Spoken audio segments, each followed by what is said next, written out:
This fall, Bill Cosby returns to television with something new, own unique style. You gonna be in there long? Norton Furniture is here for you. Now, seriously, if you can't get credit in my store, you can't get credit anywhere.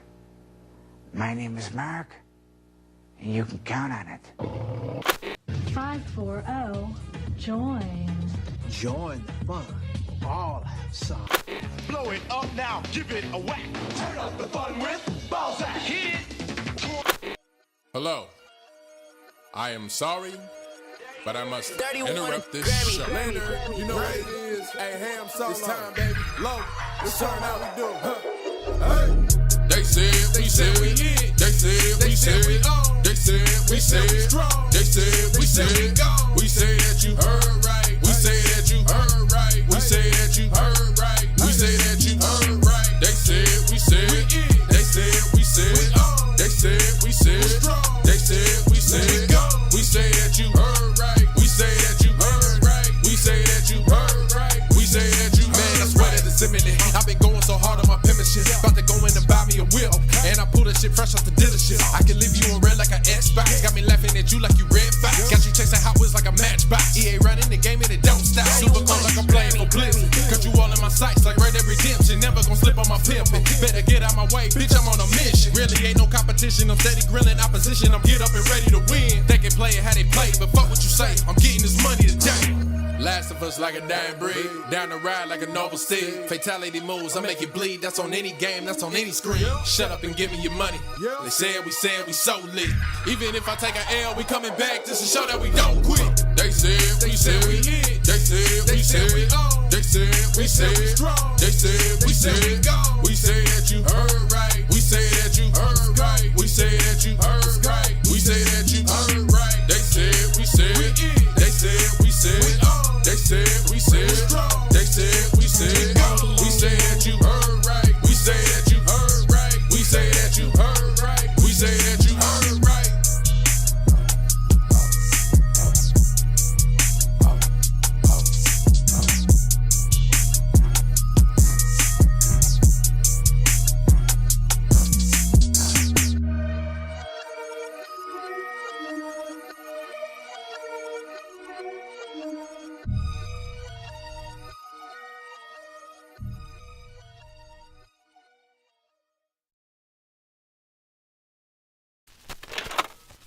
This fall, Bill Cosby returns to television with something new, own unique style. You gonna be in there long? Norton Furniture is here for you. All right. Greetings and salutations. I'm going to try to make this as brief as possible. All right. Damn it! Why is this thing still playing? Hold on. Let me fix this.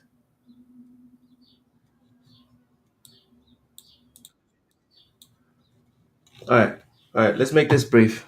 I'm thinking 30 minutes. 30 minutes should be enough to get this. Like, it's just the backlog of stuff that I'm trying to get. Welcome in, Richie. Appreciate you for coming through.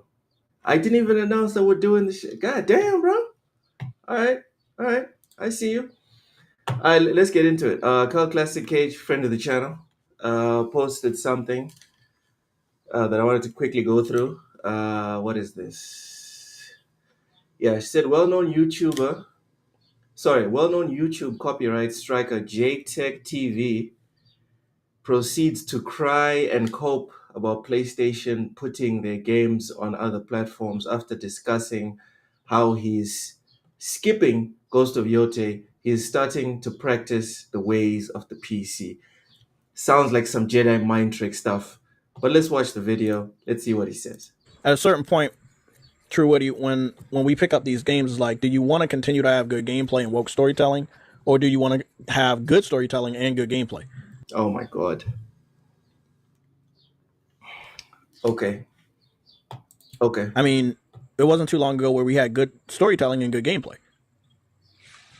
Like, you want to make... Is Ghost of Yote woke? Is Ghost of Yote woke because it's a female lead? Because that's all we have, really. And if Ghost of Yote is woke, someone show me, right? Someone show me the videos of JTech saying that, I don't know, Lara Croft was woke back on the PS1. Because the math ain't mathing. Waiting for anime convention to start an hour. Well, you can hang out with me for the next hour, Richie. Hopefully I'll be done in an hour. Here we go. 3% of the people that play your game happy versus the 97%. And the 3% of the people that you think play your game may not actually go out there and buy your game day one or buy your game at all. Bro, I feel like we're just repeating the FTC filings. 90% of gamers, 97% of gamers aren't buying the exclusives. Woke or not. They're buying Madden, they're buying FIFA. Stop it. So this is something we've talked about. We've looked at the statistics. We have numbers. We see that when you try to pander to people outside of your fan base, it kind of doesn't go right for you. Even if you've pandered, you know what? And you not only do you not get the people you're trying to pander to, because again, they never cared about you in the first place. You also turn off your real fan base that were always there for you through thick and thin. They weren't. They were never there. The real fan base is always going to play Call of Duty, FIFA, Madden, etc. They're not going for your exclusives. Settle down. Just start to kind of peel the fuck off. We can say the same thing when it comes to different stances in business. If we're going to use an example, okay. Let's say when it comes to PlayStation and like putting games on different platforms. I don't think that any one of us in the chat can say we picked up a PlayStation because we like the PlayStation putting games on other platforms. I picked up a PlayStation so I could play Ghost of Tsushima. That was the big, gigantic L that I took in the previous generation. That's why I picked up a PS4. Our original reason to pick up a PlayStation, whether you were a kid, you asked your parent, a teenager, you asked your parent, or you were a young adult and you picked it up on your own, you save money to pick it up on your own, is for the games that are found on a PlayStation system that cannot be played or found. No. See, now JTech's making a connection that I don't think is fair. Right? This connection makes no sense. Two things, okay, these specific two things are not true. I picked up a PlayStation because I wanted to play Metal Gear. I didn't care that it was exclusive or not. That's why when the other subsequent MGS games, like MGS5, came to other platforms, I wasn't upset. I just wanted to play Metal Gear. I wasn't touched about that. So this connection that he's making doesn't make sense. At least not for me. Found anywhere else. And before I get started in showing some statistics, there is a new picture that I want to show that was found in another country as a marketing. And I had shared it with True Witty. And I think that it's very interesting that this marketing is going on while they're also promoting that they're putting their games on other platforms. Oh, Manchester United's losing to Fiorentina. Oh my God. Oh, this is bad. So let's get started with that portion. So here we go. This is a marketing that was found in another country. Mm-hmm. And as you can see right here, one second, I just want to play the unmissable. Right, Death Stranding 2 is going to PC eventually. Right, we are well aware of this. Ghost of Yote is also going to PC eventually. As for Astro, maybe that's the unmissable. But who's buying a PS5 just for Astrobot? Not me. There we go. That's much better. So as you see right here, it says play the unmissable. Mm. You see Death Stranding 2, you see Astrobot, and you see Ghost of Yotai. Mm-hmm. Now, Ghost of Tsushima went to PC after. So we can assume Ghost of Yote is also going to PC. After about 2 or 3 years. Death Stranding 1 went to PC after 8 months. Astrobot, none of the Astrobot games are available on PC, whether the VR titles or the the playroom that was created for the PlayStation iToy or for the PS4. South of Midnight is woke because of black female runner that can't swim and her power uses cotton. Dude, like a lot of these theories that a lot of people run with in terms of the whole woke narrative, if you challenge them, they can't stand up. They can't stand up. It's sad, but if you ask them, okay, but why? Okay, now explain this. Okay, so if we extrapolate this logic and we put it there, does it still apply? And then they'll start talking about, well, but no. It's like, okay, so you didn't really mean that. It's woke because this specific female you're not a fan of. Because like I'm with JTech in terms of not wanting Ghost of Yote, but for completely different reasons. I don't think it's woke. I just wanted more Jin Sakai, and I'm upset that there's no Jin Sakai. I might eventually play it, but at no point am I going to sit here and say it's woke, right? Or the PlayStation demo for Astro Playroom on the PS5 or Astrobot so far. Nobody care about Astrobot. I'm sorry. No one cares. No one cares. Trust me. No one cares about Astrobot. Also has not gotten announced or put on. Only like Jeff Keighley, the Game Awards, and Sony love Astrobot. Everyone else does not give a fuck. PC. It stands to reason that Astrobot would probably be the only game that you may not see on a PC versus a Death Stranding 2. So he does have common sense. All right. Hey, Jacob, what's up? I'm doing good, man. I'm doing good. I have so much stuff in my bookmark backlog that I just want to get through. You know, I just want to be done with it. There's news topics as well that for weeks have been on a back burner, and I'm gonna try and attack them. I don't know how many we can get through, but I'll give it a go. Dustborn 2, the dust is no. We're not doing that, Jacob. We're not playing. No. People who didn't play South of Midnight can't understand how good.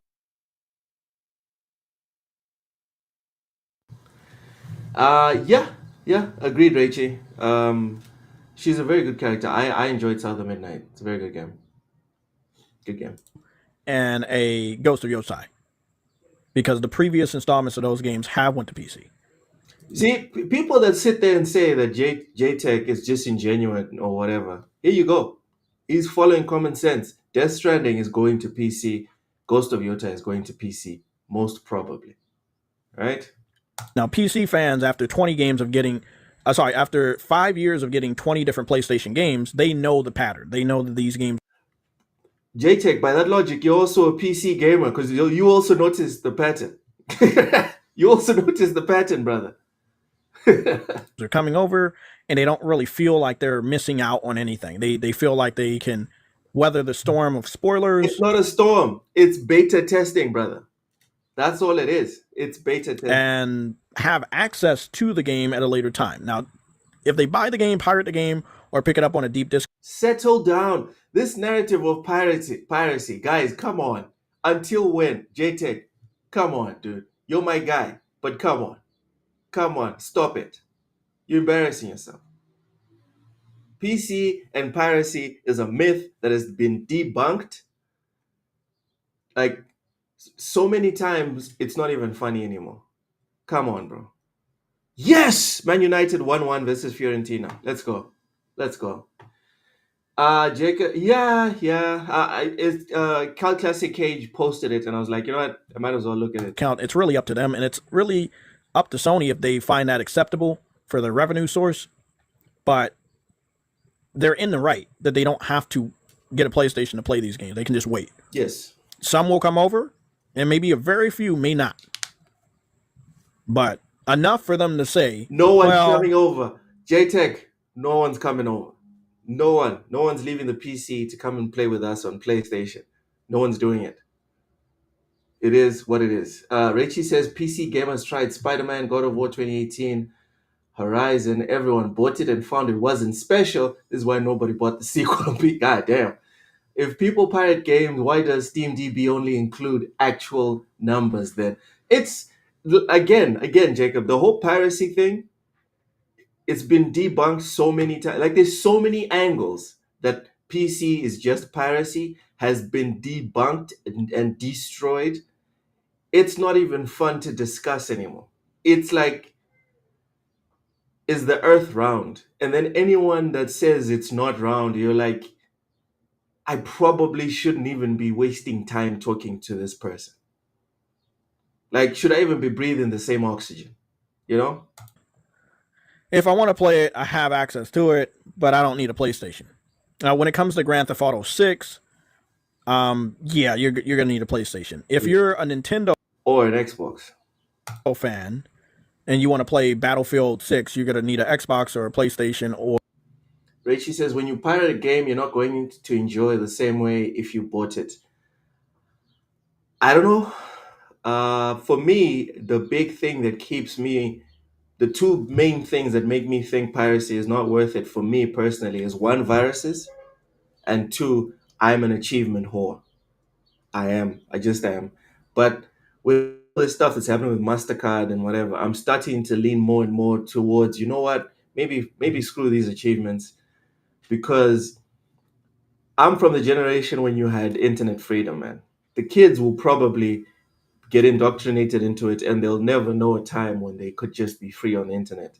But for me, if this thing falls apart and it becomes a situation where we don't have freedom on the internet to do what we want to do, then yeah, I can see it being a situation where I'm going to have to start maybe getting used to viruses, maybe doing lots of research on viruses and letting go of my attachment to achievements and trophies.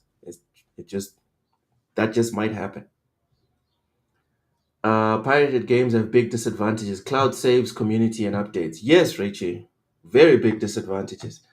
But what I'm saying is, if this MasterCard and Visa cartel situation does not get turned around, and if it gets worse, because the situation is, you're looking at two situations where you're screwed. I'd rather be screwed and free than screwed and not free. You know what I mean?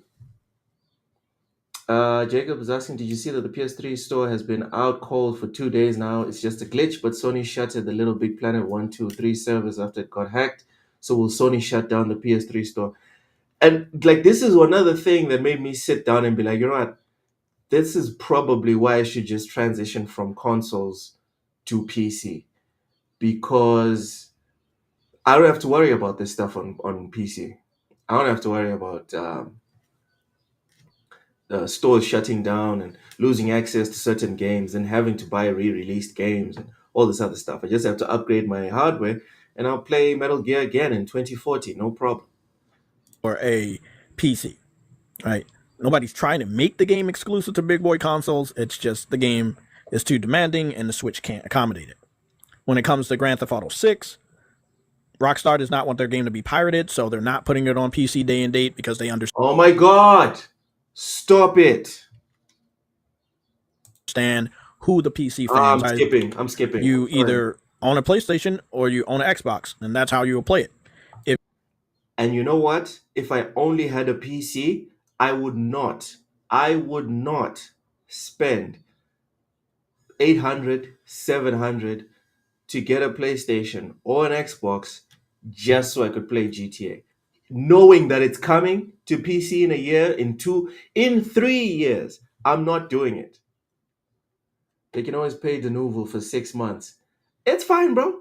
They can pay Denuvo. That's fine. We'll wait. We shall wait. Gogo Paul, welcome in, says JTech is mental. He's not mental. I mean, he just pointed out something that is very obvious, and a lot of like PlayStation mad people pretend is not true. He pointed out that it's very probable that Death Stranding is going to PC and Ghost of Yotei is going to PC by simply observing the fact that these are sequels and their prequels both went to PC. So when people critique JTech, I would like, when you critique anyone, actually, I would like for people to take the whole picture into the equation. Don't just look at all these dumb things he said. There's also smart things he says, but no one wants to talk about that. People want to pretend like he never said anything smart. So, no. You have to be fair. Dorian Gray, welcome in. People act like GTA is the second coming. It really isn't. It's not. If I did not own an Xbox or a PlayStation and I was just PC centric, I would be perfectly fine waiting for GTA. Perfectly fine. Oh yeah, okay. I wasn't going for you, Google Post specifically. I'm just saying, like, I don't like the way people paint everyone in absolutes. You know, oh, this guy is a complete idiot. He only says bullshit. That's not true. If you have a PS5, you're probably going to play it a little bit better than both of the Xbox systems. If you have a PS5 Pro, you're definitely going to play it better than both. Poor MBG, like, stop for it, the MBG, Xbox stop systems. it. But it's really good that this advertisement was in another country, because if it was in the United States, it'd be completely false. It would be false advertisement. These games are not, like play the unmissable. What's this? Glazing Rockstar with their awful controls and late 90s mission structure. You left the 2-foot area mission fail. Listen, until people pointed this out, I was not even aware just how old their mechanics are. I'm just being fair. Because they're so good at like creating the worlds around those mechanics that you don't really notice.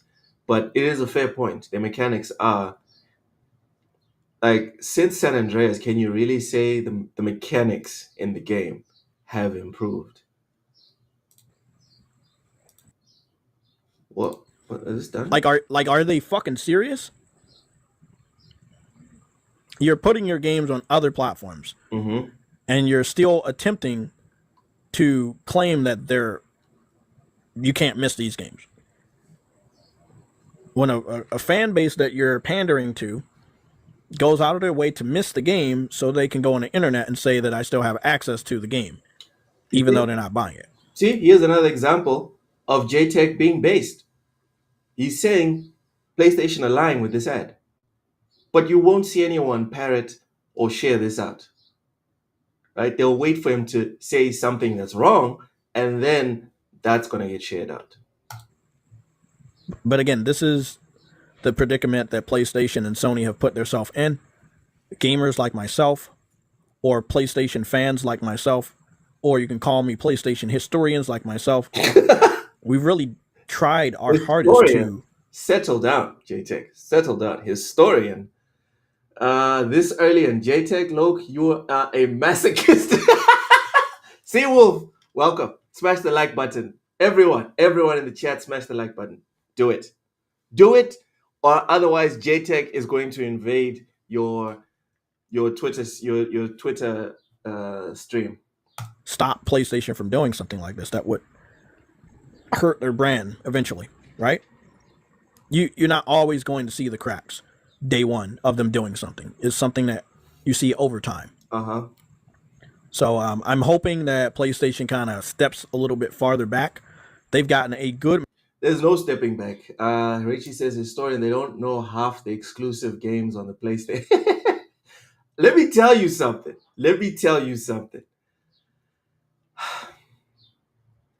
This is why I don't say I'm like a PlayStation fan. I'm an Xbox fan. I'm a Nintendo fan. I'm not. The only thing I can say I'm a fan of is video games. Specifically, the ones that I like.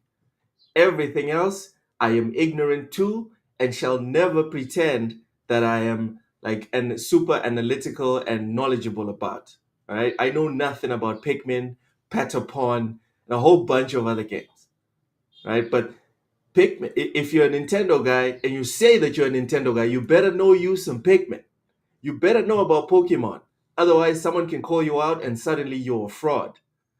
You can't say you're a PlayStation guy and then someone talks about EVE Online and you're stuttering. You cannot do it. So no, I'm not a PlayStation fan. I'm a video game fan. What's this? JTech really aged in like 3 years. He looks a decade old. It happens. It happens. I'm sure I've aged as well. I'm sure we've all aged. Come on. Father Time is undefeated. I just had my breakfast after a nice morning swim. Same here. That's how I ended up at 360. All right. Amount of backlash, and not just from PlayStation Legion or from myself. We're talking about people outside of the PlayStation Legion. People out. What's this? Battlefield 6 beta is open now. It's like Battlefield 3. Yeah, they're trying to get everyone in. You look like you just graduated college. Let's go. Let's go. Appreciate you, Gogo Pope. Appreciate you. I graduated a long time ago. Day Reezy, what's happening? It's live early Saturday morning. Yeah, well, it's early for you. It's 2 o'clock in Mozambique. So, yeah. I've been on PC since the Apple II and Karatech. That's wild. That break out the yoga pants. All right, let's finish this. Outside of YouTube, people outside of the console war that we all know, they are not big fans of them putting their games on other platforms, whether it be PC or Xbox. At this point in time, Seawolf, do you have any clips, short clips? They have to be short clips for Mr. Boomstick of something interesting that he said. If you do, tag me and I'll look at it. Sony doesn't care if 5 million of the 5 million fans, it cares about the... Yeah, dude, it's not just Sony. It's every single corporation on the planet. Like, Disney does not care about the 5%, the 2% that were clapping like seals about representation and my female Jedi master and all this other stuff. You know why? Because those people don't make up the majority. So what happens as soon as the numbers start tanking, they're going to right the ship. Don't worry. Okay, let's finish this video. It's gotten to a point where they're like, nah, bro, just stop. We don't want you to go down that road. If you love PlayStation, there's no way you're going to sit up there and say, I don't love PlayStation. I love video games. That's my problem. I actually need to do P-Rock, but I don't do clipping. Huh. Okay. Sony to put their games on all platforms. It's good for them. Is it? There's tons. Yes, doing great. You do need to bring new people in, but you don't do it at the detriment of the 50 people in. Like, if you have 50 people in your lobby, right? You're trying to get to 55. You do not say, let these 5 stinky bums get into the lobby and then 20 of the people inside leave. You don't look at that outcome and go like, yay, this is awesome. This is exactly what we wanted. No. In fact, right? And I think this is how most Japanese and like anime content has just grown and grown and grown. They've done it the opposite way, which is we have 50 people in our lobby because we're doing X. Oh, there's 5 more people that want to jump in. You know what we're not going to do? We're not going to change whatever the hell got these 50 people in to accommodate the 5 that want to jump in. We're just going to keep on doing this. Because the reason we're doing this is motivating the 5 people at the door, knocking, saying that they want to get in, but maybe there's too much testosterone here. Maybe there isn't enough estrogen here. Do you know what I mean? That's at least that's what I think is happening out east. Whereas in the West, it's the opposite that's happening. It's like, no, get 20 people out the lobby, let in these 5. And these 5 that come in, they don't buy food, they don't buy drinks, they haven't showered, they're messing up the whole vibe for the other 20 that remain. That's what they're doing. Tons of multi-platform games each year that flop. They're available on all platforms, and despite that, they still flop. They don't make the money, they don't appeal to certain people. A game for everyone is a game for no one. Exactly. Just like what I was saying about the content. The reason why people love let me stick to manga for now. The reason a lot of people love the manga that's coming out is that it's not for everybody. It just is what it is. And if you like it, you're gonna gravitate towards it. And when something is authentically itself, it prospers. But when it's fake, when it's got focus groups, when it's got executives that have to check and send it to their aunts and send it to their psychiatrists and the psychologists and all these other people to check and sanitize, suddenly it has no soul. And I don't know what it is. But the human eye and the human mind can identify a product with no soul. We just know how to do it. Maybe AI will figure out how to quantify that so Disney can start printing money again. But until then, you just need to put the soul back in. I'm sorry. Have you ever heard that? Not everything is supposed to be liked by everybody. Come Not on, guys. Listen. I'm not saying JTech is the second coming. I'm just saying he kind of based. Not everything needs to be liked by everyone. That is perfectly fine. Perfectly okay. everything is supposed to be available to everybody. There's a reason why a lot of people don't have access to mansions. They have, like, because a mansion is going to be in a. That's a terrible analogy. This is a horrible. Like, I'm with you on the point, JTech, but this analogy, god damn, bro, you should have stuck to products. You should have stuck to products. You could have gone with food, movies. Come on, bro. Mansions, god damn. God damn. Let's let him finish. Much better neighborhood. Example, in this analogy, you know what I'm talking about. I know what you're saying, but this analogy with mansions, terrible. Does not match at all.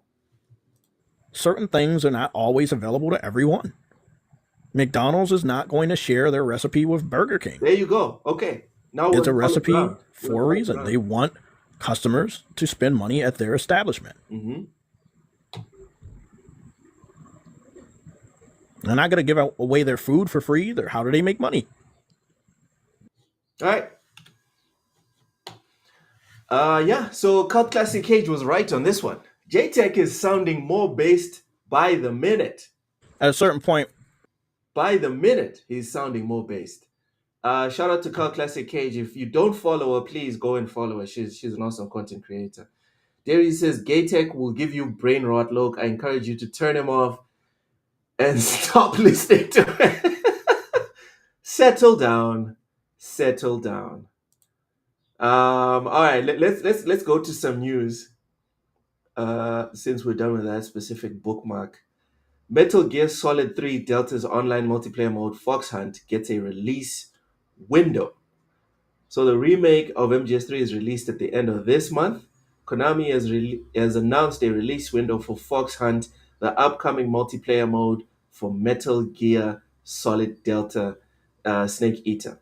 Fox Hunt will be released in fall 2025. I hate. This is like a little quibble of mine personally, but I hate this fall. There's another one that the Americans use. Damn it, I'm forgetting them because I never use them unless I'm reading articles that are written by American. Why don't you just say the third quarter of the year, right? The fourth quarter, the second, the first. Is it April? Is it June? God damn it. Hold on. My son's calling me. Hold on.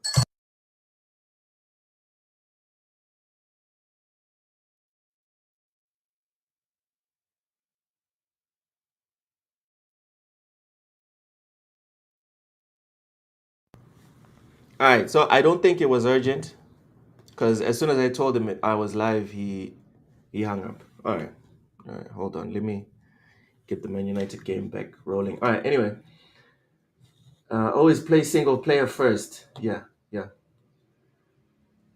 Here we go. Fox Hunt will be released in fall 2025 according to Konami and is described as a completely original online multiplayer mode unrelated to Metal Gear Online, which was released alongside the PS2 subsistence version of the original game. Why are we talking about Metal Gear Online when we all remember Metal Gear Survive? We all remember Metal Gear Survive. Why are we going all the way back to the PS2? We just got Survive. Not 2 generations ago. I think they're being disingenuous. Jacob says, a Coca-Cola staff tried to sell their recipe to Pepsi, but the Pepsi staff who received the mail called Coca-Cola and snitched. So I don't think MC Gladly would take BK's secrets. McDonald's. Okay, probably not. And that's a real story. I do not refute that. I'm not aware of it, but it kind of makes sense. Copo is gonna Copo.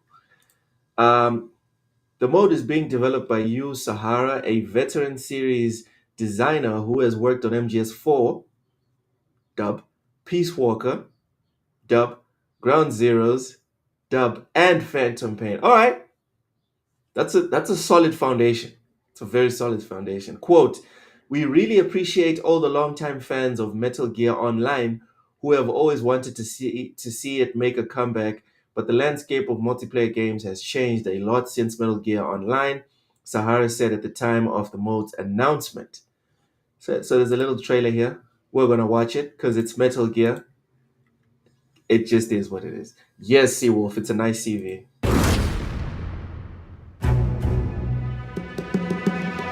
Metal Gear Fox Hunt makes me want to buy one of those Fox Hunt jerseys. Oh, sorry, Fox Hound jerseys. I'm Yu Sahara, the director for Fox Hunt mode in Metal Gear Solid Delta Snake Eater. Okay. Fox Hunt is completely original online multiplayer mode. Though it shares the same world with Metal Gear Solid Delta Snake Eater, the gameplay is completely different. When we say Metal Gear multiplayer, many fans will probably think of Metal Gear Online, but Fox Hunt will be its own new type of mode. We very much appreciate all the longtime fans of MGO who have always wanted to see it make a comeback, but the landscape of multiplayer games has changed a lot since MGO. All right, tell us what the hell it is. It took a lot of careful consideration to think about what a new online mode should look like. Okay. Based on the iconic stealth and survival elements in the Metal Gear series, we are taking camouflage and hide-and-go-seek to the next level. We challenged ourselves to make something unique that is more than just a shootout. My God, this whole time, we're halfway through the 2-minute video.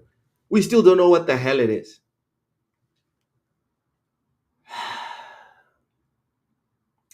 A fox is more dangerous than a jackal. Great fox. That is true. That is true. Who will play Snake Eater when Gears and Helldivers will be available? I'm playing Snake Eater. Me. We've used that back and forth tension of staying hidden or searching out the enemy to create an online experience unique to Metal Gear.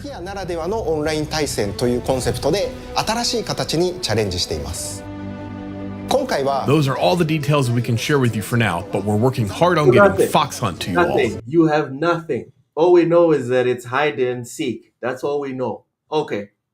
Roger that, brother. Roger that. Let's carry on with the article. Quote, "Fox Hunt utilizes the fundamentals of one of the popular game rules from Metal Gear Online and the sneaking gameplay elements iconic to the Metal Gear series and the latest game graphical enhancement that amplify the tension of hide and seek to a whole..." All right. So it pains me to admit this, but the only piece of this article of any real value is the fact that this is coming out in fall of 2025. I don't even know what that is. If any Americans in the chat, what is fall? What does fall mean? They just did an Xbox trailer, talking heads with barely gameplay. Oh my goodness. All right. So that's that.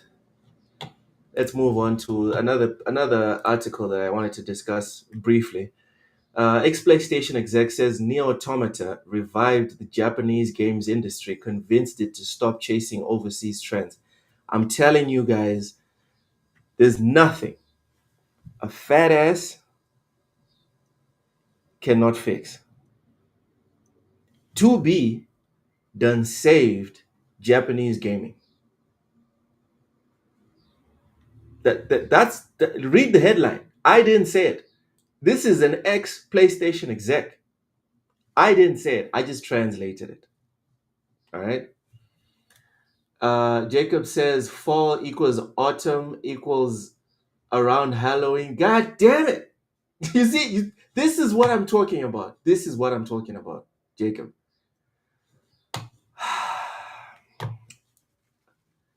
That game, when it came out, was fresh and the soundtrack still fire. Facts. Also, 2B is banging.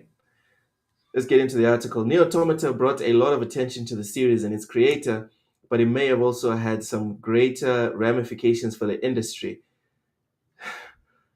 I can tell you what I'd be willing to ram. In a new interview, former PlayStation exec Shuhei Yoshida said he thinks Nier Automata revived the PlayStation games industry. You won't find one reference to ugly characters reviving anything. Movies, video games, comic books, nothing that the visual part is part of the equation. There's no media where, oh, this specific ugly character saved the whole thing. I don't think you're going to find it. I'm sorry. Nier Automata is 1,000,000 times more than 2B. Dorian Gray, what you say is 100% true, but also not the only part of the truth. In an interview with AV Watch, as translated by Genki, Yoshida said the Japanese games industry was struggling after chasing overseas trends in the PlayStation 3 era. He said he thought director Yoko Taro made Nier Automata without thinking whether or not it would sell overseas. From there, it became clear that Japanese creators were making Japanese things, and those things were selling overseas, Yoshida said. Everyone realized that with Nier. Again, going back to the anime and manga, the reason why people love that is because it is authentically that. As soon as that tries to start becoming Marvel and DC, you're screwed. It's over. It's done. People lose interest. The quotes continue. It was just a matter of saying it's okay to do it like that, but we've had to do it like, huh? It was just a matter of saying it's okay to do it like that, but we have to do it like that. Okay? So the direction of Japanese creators became, let's stop imitating overseas countries anymore. If we create things, with our own culture and that we understand, they will understand it overseas. Hell yes. We understood the cheeks clapping. We all understood that short skirt. We all understood her BMI levels being very, very, very controlled. We all understood it, and everyone understood the assignment. Y'all need to slow down. Jeez, that's a lot of comments. I think Marathon can save Bungie. Okay, that's why Sony invested in Bandai Namco. They want that Guna money. Anyway, Seawolf, it's not Guna money. It's human money. There's a reason there's billions of us all over this globe. There's a reason, right? The porn industry, no one watches porn, right? This is the Dave Chappelle joke. No one watches porn, just me, right? It's a $1 billion industry. It's a $1 billion industry, but only I watch it. All right, sure, bud. Sure. It's not Guna. It's human. People like seeing, right, fit guys with big chests and big arms. People like seeing women with a belly that will allow them to see their feet.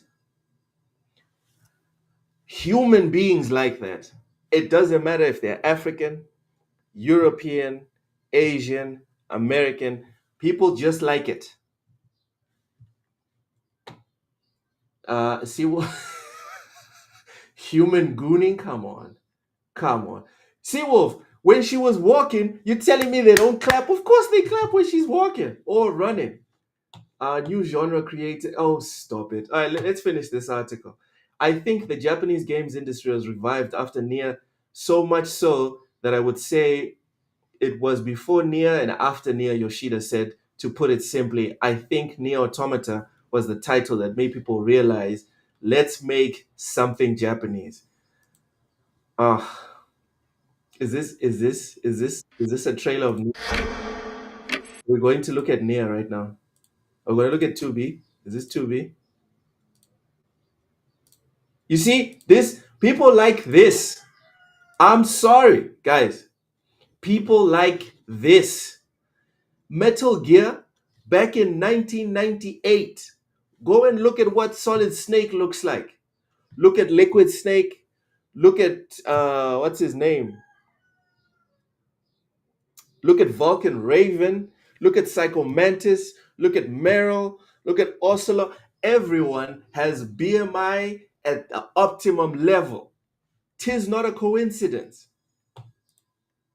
right? This is what people want to look at that, bro. People want to look at that. Ty says, but look, was the original Metal Gear Solid like this? The original Metal Gear Solid had lots of beautiful people to look at, Ty. That's what it had, brother. No one was embarrassed to show, even when it was blocks, they put a lot of effort into making Solid Snake's torso like freaking chiseled like a Greek god. There was no coincidence. The first time you saw Meryl, her hips were swaying from side to side as God intended. There was no coincidence that even though, right, it was freezing than a motherfucker when you're fighting Psycho Mantis, Ty. You're fighting Psycho Mantis in the snow. In the snow. And you think it was a coincidence that she had her cleavage almost completely out. Really?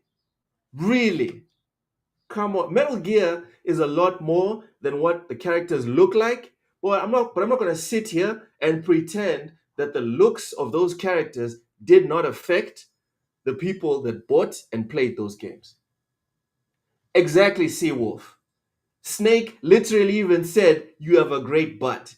And then they gave you like a zoomed in, focused look at Meryl's ass. Come on, bro. And that was in 1998. Settle down. There's no conspiracy. It's just human beings being human beings, guys. Let's stop forcing ourselves to like ugly things. All right. Next, we have a question someone asked a couple of weeks ago, actually months ago. Jesus, this is from February the 6th. I'm telling you guys, I'm trying to clear the backlog. It's a lot of stuff. It's a lot of stuff. This person asked, what game everyone love and praise, but you find it overrated and not that good? For me, it's this one. I will always going to stick, okay, English is probably not the main language of this person. I will always going to stick with the books. Unfortunately, the combat doesn't help either. Seawolf says Starfield. God damn it. Now my uncle's calling me. All right, you guys put in the game that you guys think are overrated? Let me quickly answer this. Hold on.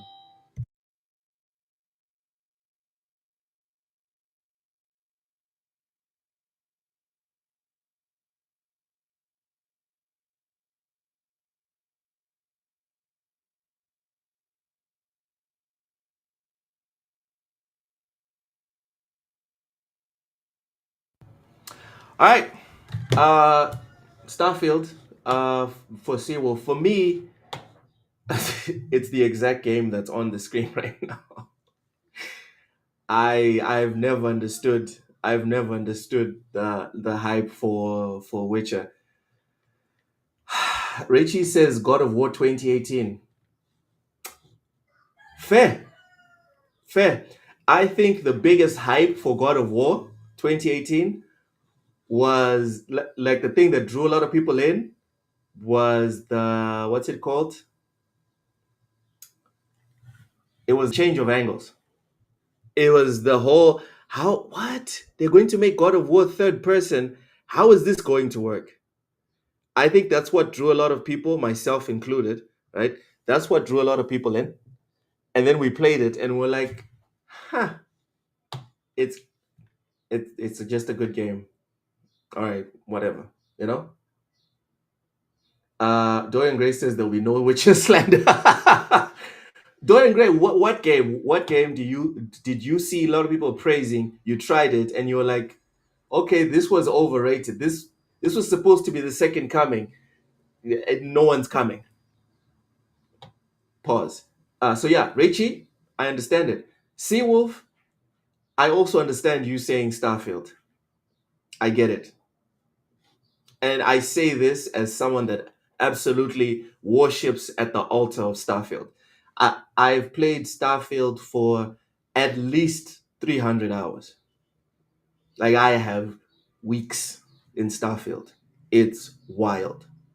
I love that game. But I love a specific section of it. Like, I like going out for bounties and tracking down guys and fighting. I enjoy that part of the game.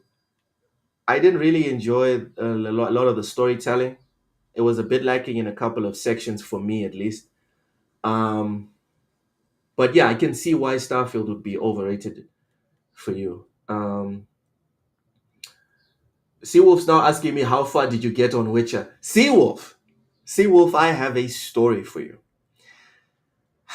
I bought the Super Game of the Year Deluxe Cuck edition of Witcher with everything on it. And I played the main game to completion. I finished it.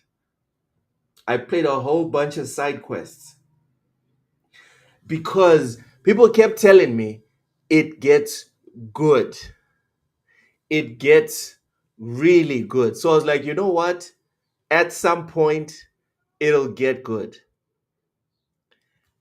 I'm 20 hours in. It's not good yet. Let me keep trying. I'm 30 hours in. I got nothing. I'm 50 hours in. Are the credits rolling? What? And it's still ass.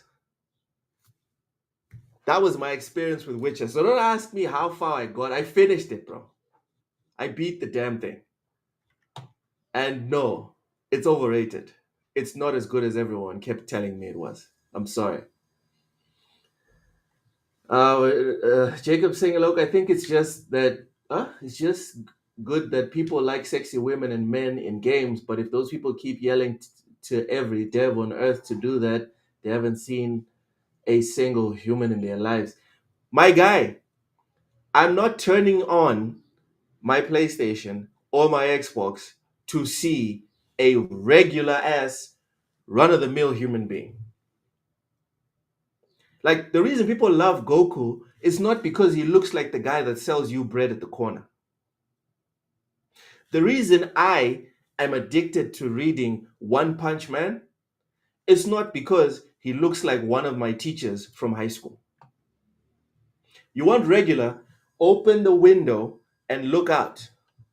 We engage with this supernatural and wild media for the supernatural and wild. And for optimum as well. Right? And aspiration. Even Geralt is aspirational. Most people cannot do what Geralt can do, or Superman, or all these other guys. But that's what people want. You're not going to sit here and tell me, oh, if you want to be a normal human being, in your media, you need to look for a chick that looks like the lady that was struggling on the treadmill at the gym this morning. I don't want to pay for that media, bro. I'm good. I'm all right. Jacob Novak says Anthem. Oh my God. Anthem was a tragedy. Anthem was heartbreaking. Raichi, Gears of War. What? Gears of War is overrated. Raichi, I need context. Nope. You're going to have to defend this one. Dorian Gray says The Last of Us 2. Dorian Gray, yes. The Last of Us 2 was... I don't even want to get into that. It was terrible. Both Sony and Xbox God of War GOWs are overrated, as in God of War and Gears of War. All right, settle down. I have those hours on Witcher. I know the combat is not the best, but that world is amazing. I don't remember the ending, Seawolf. I just remember the skeletons coming over to, what was it, Kaer Morhen? the fucking the dead or the undead coming to attack the base, and then I beat them, and then the credits rolled. I remember, dude. You know how you remember, like when I finished Ghost of Tsushima. I remember I sat there. I didn't cry, but I was definitely emotional, and I was like, wow, I just experienced peak. When I finished Witcher, I was like, and this never got good. I felt robbed. I felt robbed when I finished Witcher. Oh, Ty says, from a marketing and hype point of view, Cyberpunk 27. God damn. God damn. Yes. Yes.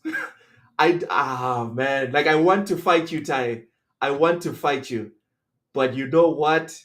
You're right, brother. Cyberpunk, day one. Oh, that was bad.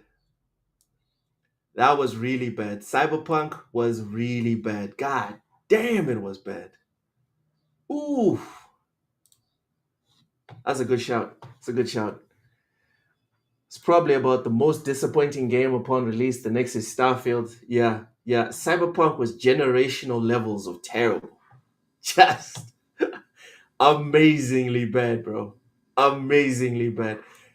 We should give kudos to CD Projekt Red for rescuing their brand after Cyberpunk. Because Cyberpunk was not in the shitter. Cyberpunk was wherever the hell the shit went after it got flushed from the shitter. That's where Cyberpunk was. And CD Projekt Red found a way to drag that motherfucker all the way to the dining room table. And everyone is eating with a smile on their face and a smudge of crap on their mouth. But everyone's happy. Seawolf says, what do you want for the game, or what you found lacking? I found it boring. I don't care about the world of Witcher. I don't care about the kingdom. I don't care. Like, the only thing that got me kind of motivated in The Witcher was when I understood that there was maybe a chance that I could hit Jennifer and Triss at the same time together. That was the one time that the game had me like, ooh, let me lean forward. Hold on. Let's see what's up. But then they tied me to the bed and told me to buzz off. But that was the one time that I was interested in that game at all. The combat is mid. Geralt's a nice character, no doubt. The grunting it's funny. It's funny. But I can count on my one hand what I like about Witcher 3. See, my hate for Last of Us 2 is real. I hate that game. I literally played it to hate it more, and the state oh my god. Jesus. Dorian Gray. I'm going to bring you on a pod one of these Saturdays so I want you to bring your Excel sheet, your Word document, and I want you to word off each and every point of why you hate Last of Us Part 2. I'd be down for that type of content. I'd be down for that. Geez, y'all are going really fast. God damn. Starfield disappointment. Yo, I was cosplaying Tao Pai. Okay. Arkham Origins is underrated. Yeah, we're not talking about underrated. We're talking about overrated. That's what we're talking about. I think we have to expect characters that have to fit in the world the game is trying to show. Yeah, that's fair. Jacob says, I get you, Lo, but the women in machine games Indiana Jones is ugly. For fuck's sakes, it's set in the 90s. What are you trying to say about women in the 90s, bro? Are you trying to say women in the 90s are ugly? What?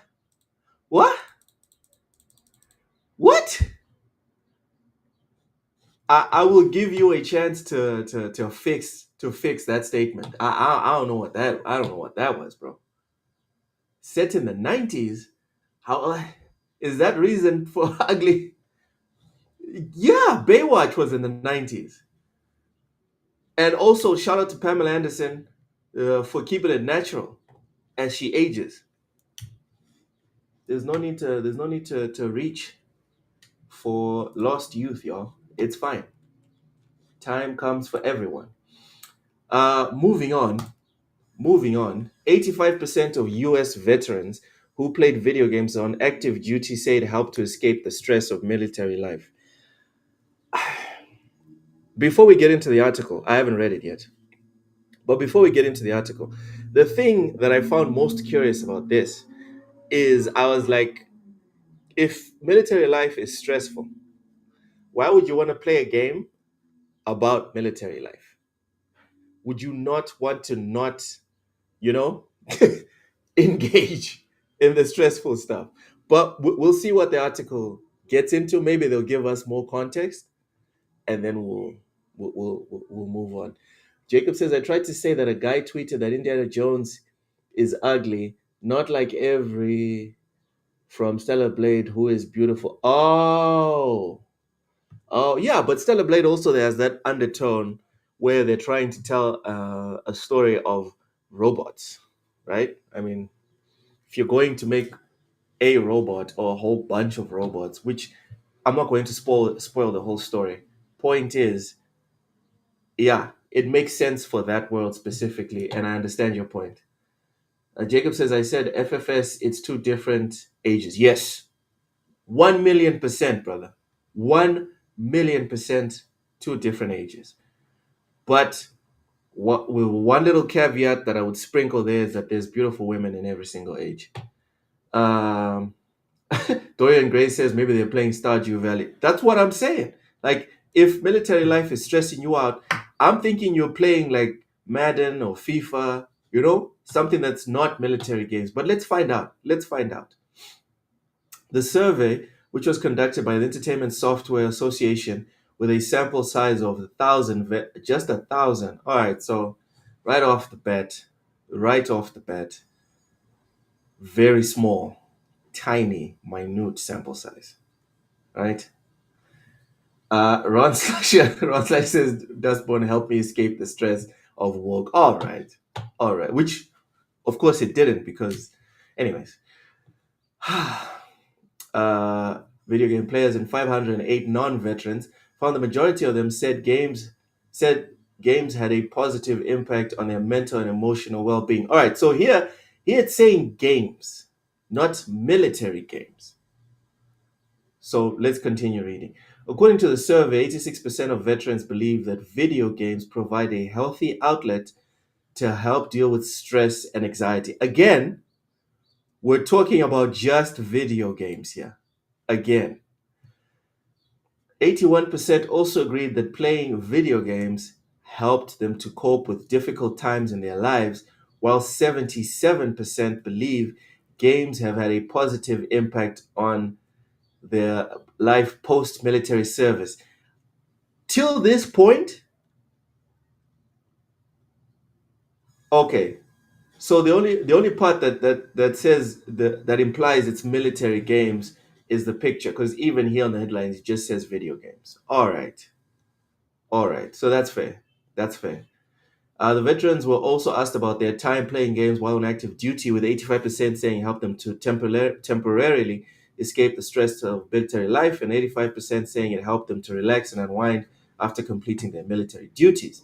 78% also said that playing video games with their fellow military members helped to strengthen their camaraderie, while 73% believed it served as an effective tool for fostering teamwork and cooperation. 56% of the veterans said they played games. Okay, so this has nothing to do with military games. Okay. Actually, in fact, okay, wait. The most popular games was shooters, while 55% of those surveyed say they played those most often. Okay, so shooters were the most popular. Okay, so I'm still like surprised, right? I'm still kind of surprised because I would think that the one thing that you wouldn't want to be engaging with is P shooters. But I guess it's different on a video game when your life is not really on the line. Other popular genres include RPG, MMO, 39%, and sports 31%. Most popular sites were Call of Duty, Grand Theft Auto, EA Sports FC, and Fortnite. Quote, every day I see firsthand the positive impact video games have on veterans and service members, said Stephen Machuga, founder and executive director of Stack Up, a nonprofit organization focused on supporting veterans' mental health through games. Quote, video games have proven to be a powerful tool for stress relief, a way to connect with friends and fellow service members, and a positive outlet for relaxation and mental health. I'm old enough to remember when video games were not cool. I don't know if you guys remember, but I remember. Like Pepperidge Farm remembers. I remember when they used to give us shit for this. It wasn't cool to play video games. What's this? I'm a civi video game. My escape. Yeah. You don't have to be in the military or have been in the military, but clearly it's a good escape. Seawolf says probably Resident Evil. Yeah. I mean the fantastical stuff, right? The fantastical stuff. Hold on. All right. So that's the news. That's that specific news. I think it's just interesting, and we think of like military veterans as like bots that are just there to protect our borders, whether you're American, South African, Mozambican, Indian, whatever. But they're people just like us, and their job specifically, I would say, it's one of the hardest jobs on the planet, because like having to put your life on the line, it's different, especially in a situation where someone else is trying to kill you. Because there's other jobs like being a fireman, for example, where you are putting your life on the line, but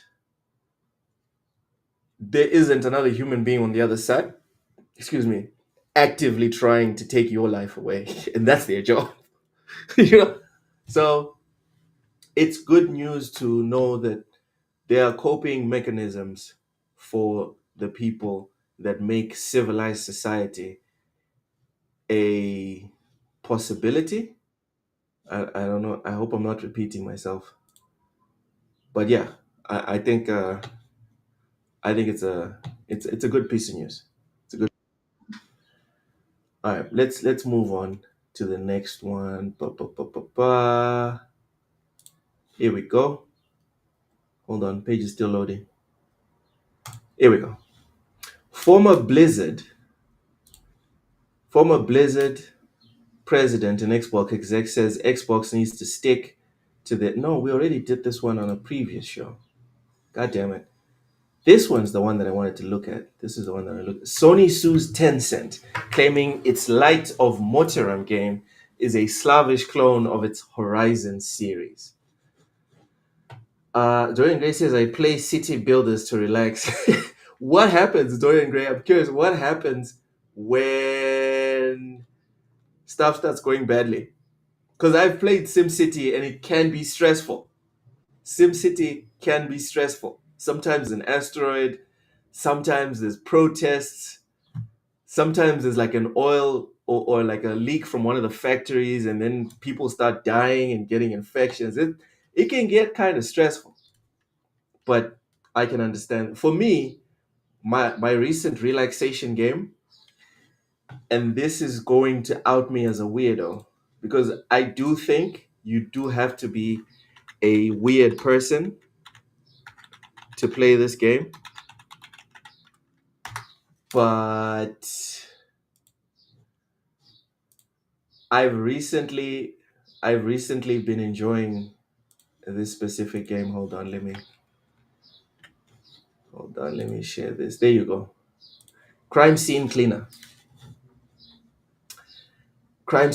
I've been playing this thing like a madman these last few days. like a madman. I don't know.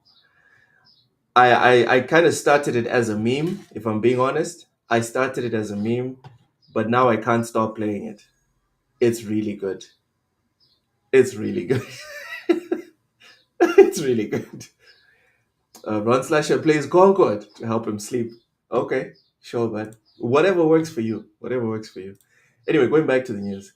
Sony sues Tencent, claiming its Light of Mortarum game is a Slavish clone of its Horizon series. So this is an old piece of news that a lot of people have already chimed in on, but I didn't get to because I was busy moving and all that other stuff. So I'd like to discuss this.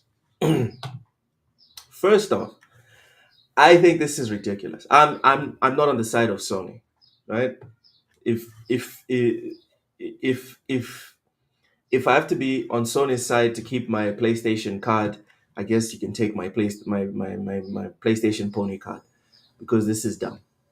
This is dumb. Sony cannot have a trademark off of a post world infused world that has, I don't know, animals that are like robots or whatever. Sony should not have the right to keep that to themselves.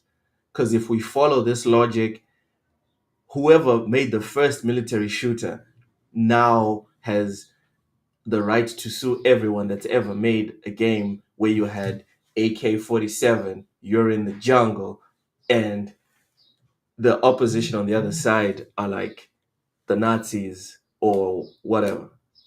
You know what I mean? It's dumb.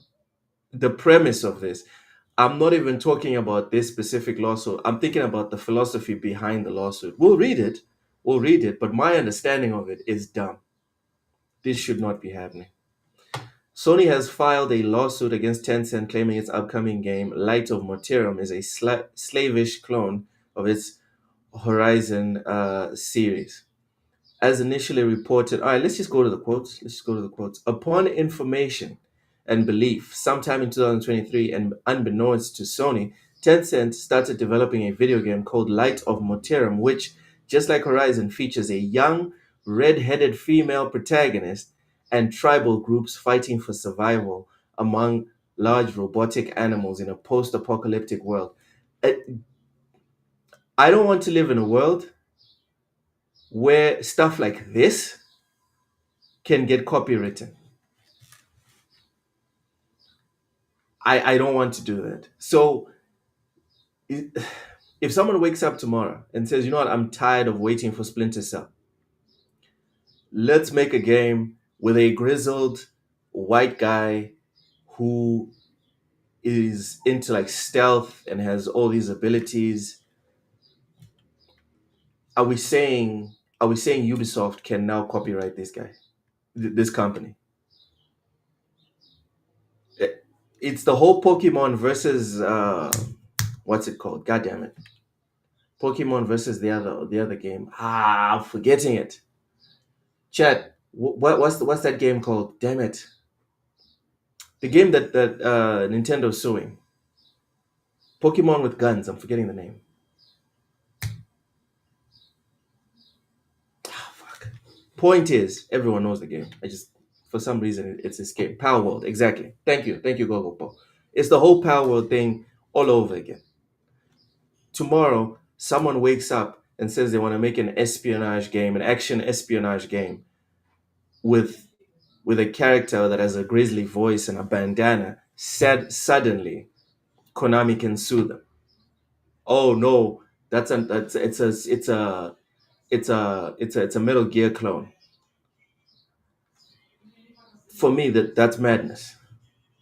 We cannot copyright a young red-headed female protagonist and tribal groups fighting for survival among large robotic animals in a post-apocalyptic world. Because now, Mario Kart can now sue every kart game that's ever happened. Like, which was the first simulation racing game? For me, the first one was Gran Turismo. Let's pretend, right? For the sake of argument, let's pretend Gran Turismo made the first simulation game. No more Forza. No more Assetto Corsa. There's no other simulation racing games that can ever exist. Does that make any sense? like at all. It's madness.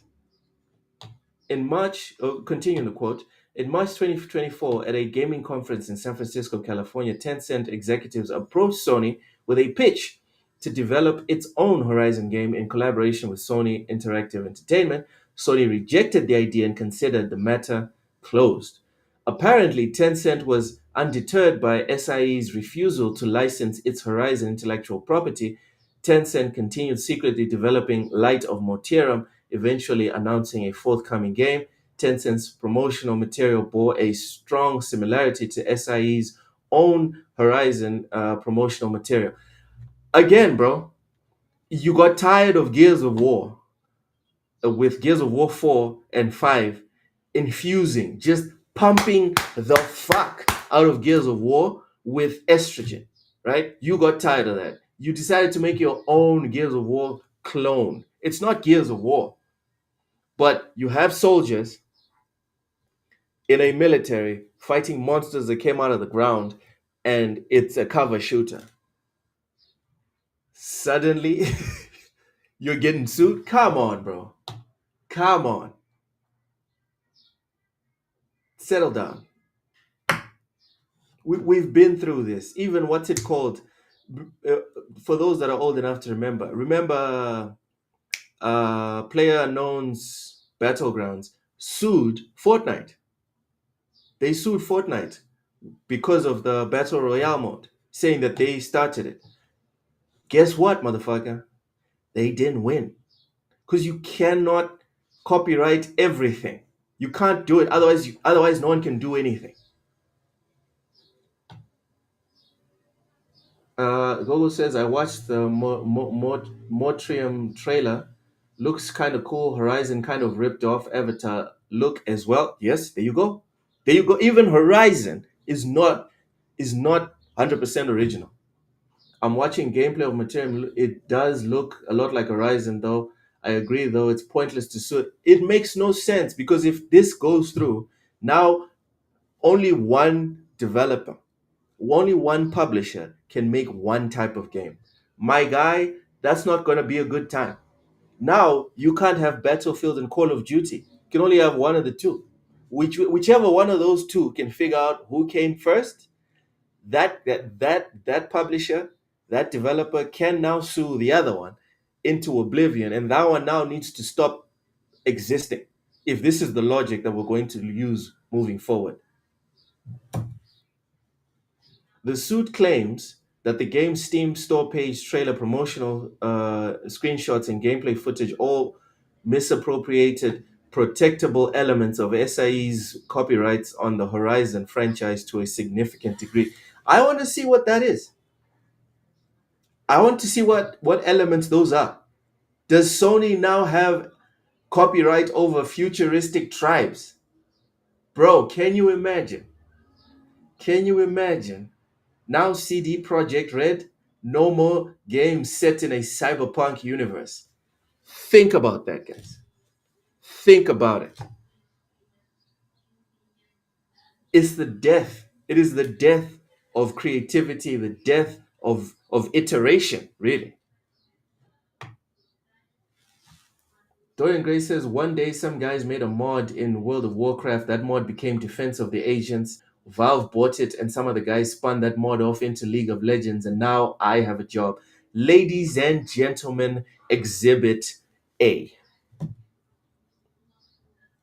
So many of the things that are awesome today were just iterations. GTA, they made the first third-person game, the first third-person open-world game, right? Set in the city, right? They can now sue everyone. Everyone that's ever made a third-person game set in a modern city, GTA can now sue them. Who made the first game set in like the Middle Ages? Now you can sue everyone. Who made the first fantasy game? Ditto. Can you see how mad, how insane this whole concept is? Motrium is really a crafting game with the look of her. It's not even the same type of game. Come on, guys. Come on. Raichi says Sony was right to sue Tencent. Sony owns intellectual property of the gingers. Sony owns gingers.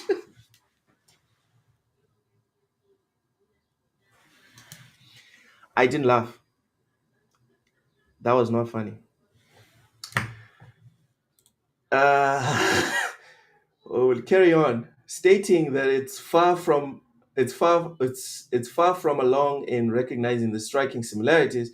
Sony also cites online users and websites who pointed out how much Light of Materium looks like Horizon. Oh, so because people online said it, it must be true.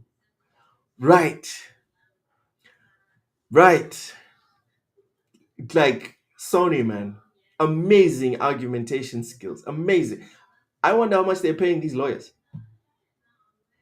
I wonder. Describing the game as a slavish clone of the Horizon series, the suit seeks judgment that Tencent willfully infringed registered Horizon copyrights as well as the Aloy character trademark. It wants an order preventing Tencent from releasing the game as well as monetary damages. Oh, jump off a bridge. Light of Motorum is developed by Polaris. All right. Yeah, point is, this is a dumb suit, not because and it's not just dumb for this specific suit, but if we take this logic and implement it everywhere else, it's done. We're cooked. The whole thing is cooked. Ty says Sony should defo sue Tencent. That game comes out before their Horizon game and they're fucked. Yeah, Tencent probably has a better game.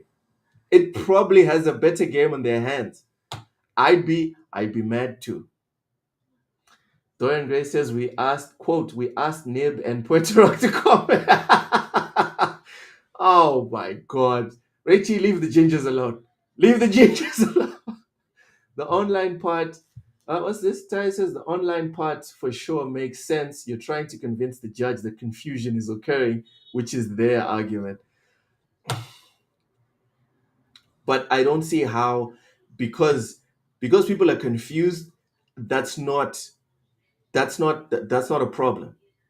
Until Call of Duty, right? Listen, until Call of Duty went full Fortnite, people confused Call of Duty with Battlefield. People confused the two. If you looked at the two's gameplay side to side, it was almost the same thing. So what's up?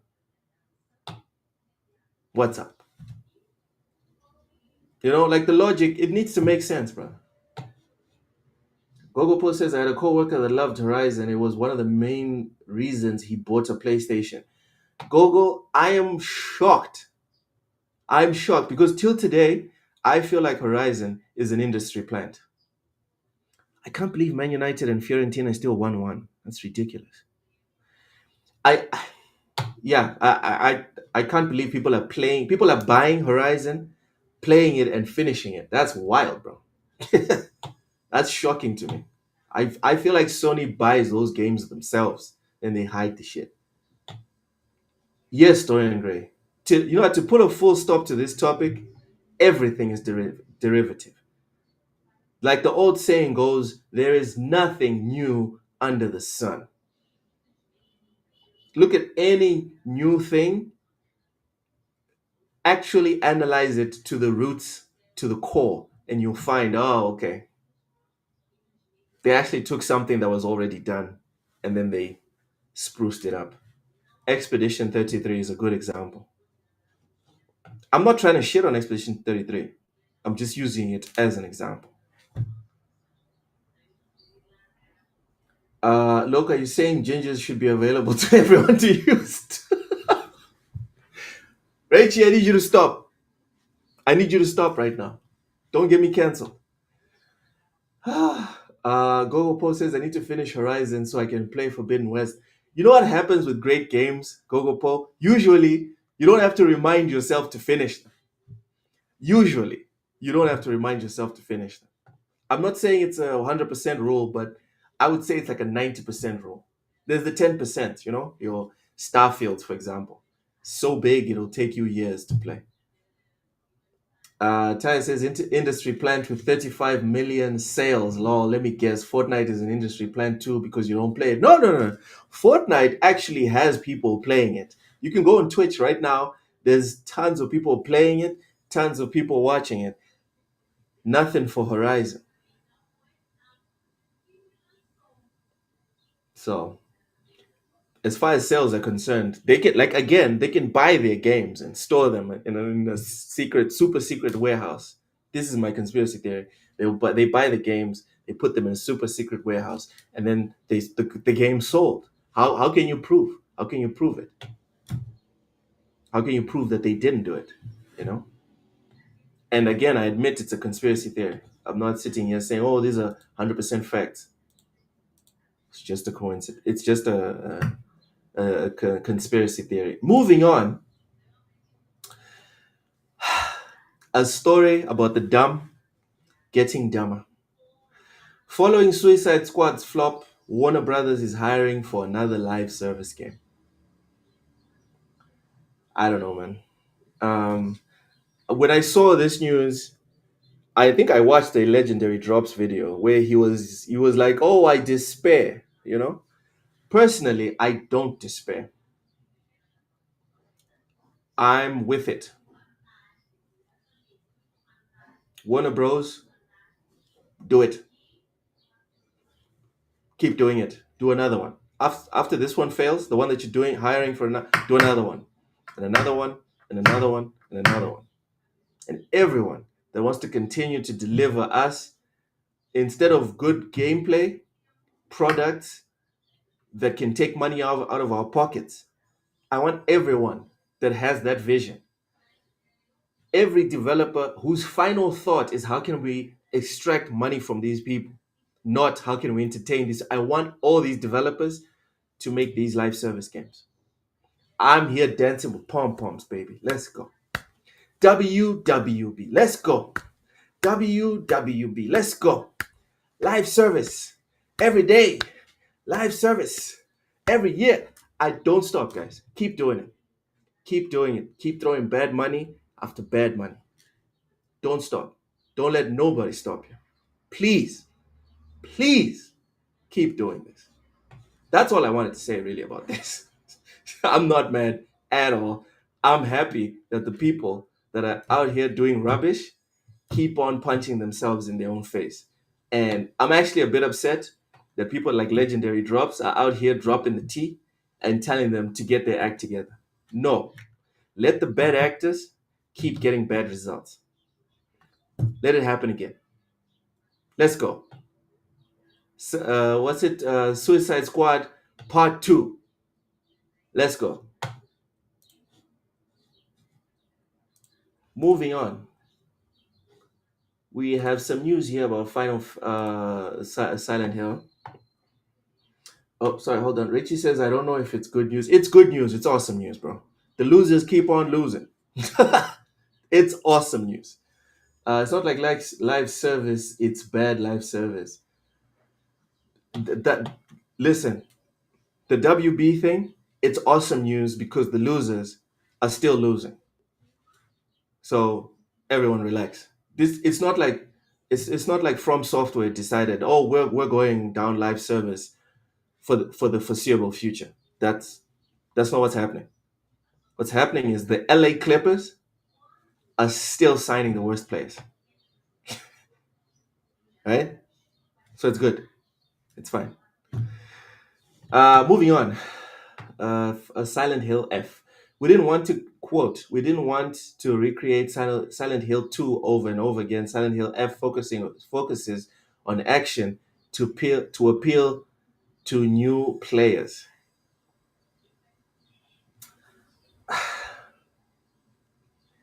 I guess this is not the worst thing, but I'm not 100% with it. Let's get into the article because sometimes these headlines are misleading. Sometimes they're misleading. Silent F Hill. All right, Rachie. All right.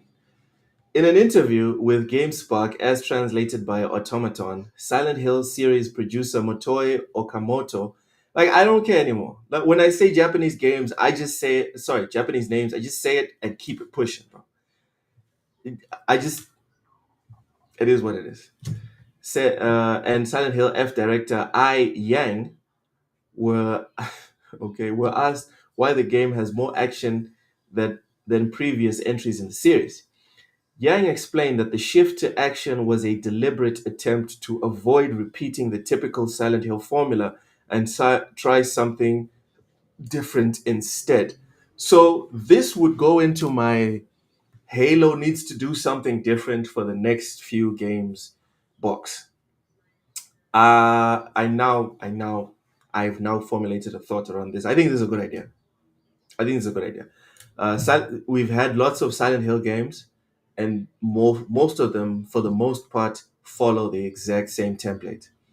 And I think it's a good idea for them to deviate from that template and try something new, try something different. Uh, for Halo, for example, I think there's a big hole, a horror hole that they're missing out with the flood. I think there's something that can be done with the flood.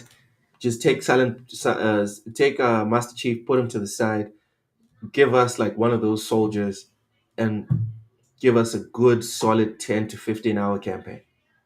It'll be good. Trust me. Make it horror centric. It'll be good. Um, Continuing, we didn't want to end up recreating Silent Hill 2 over and over again, and we're aware that there was no reason to keep making clones of it. So, in order to avoid repeating what previous major titles did, we decided to make the action stand out more. Okamoto added that by making a more action-focused game, Konami may may be able to encourage those who have never played a Silent Hill game before, especially newer generations who didn't grow up with the series, to try it out. Quote, the Silent Hill series isn't considered a game that has entertaining action per se, but as we're opening our doors to new players, we begin to wonder what it would be like if we added more of those elements into the game, he explained. Challenging action games are gaining popularity among younger players nowadays, so I believe that if we implemented such elements into the game, it would resonate and well, even with people who are new to the series. I agree. I agree. And because they're not doing this with like a mainline Silent Hill game, it's like a side story. There's nothing wrong with it. The same way like Yakuza has the pirate Yakuza thing, and it's perfectly fine. But almost everything Yakuza is pretty awesome, if we're being honest. Dorian Gray says, here's some trivia. I've never been a fan of Halo, Gears, or Forza.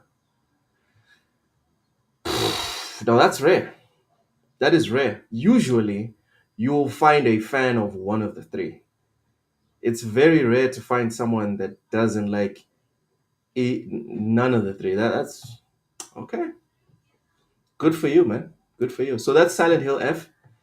It's something different. If you wanna look into it, it's a good time.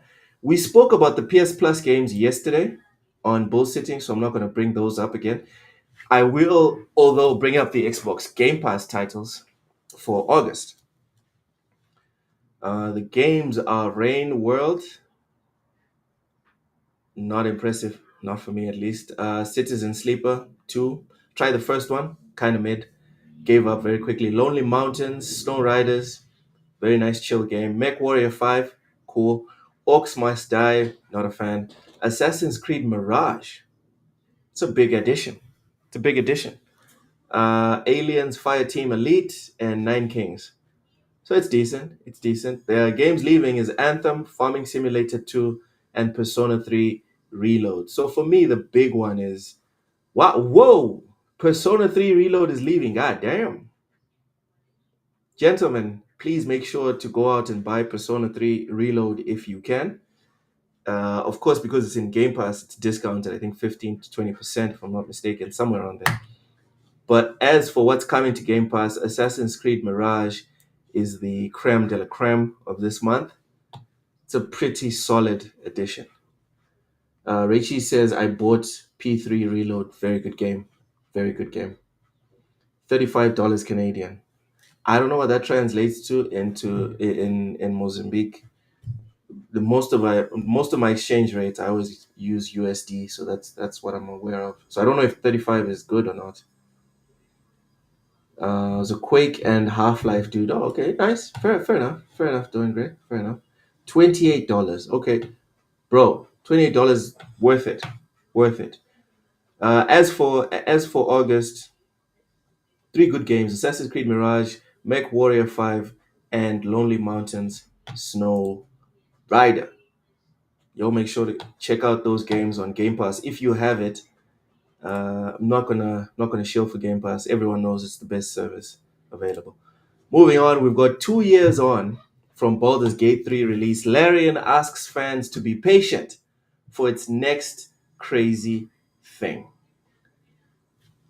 Are people stressed out about this? Let's read. Sven Vinker teased Larian's next crazy thing on X this week, on Twitter this week, in response to a post celebrating the 2-year anniversary of Baldur's Gate 3 release.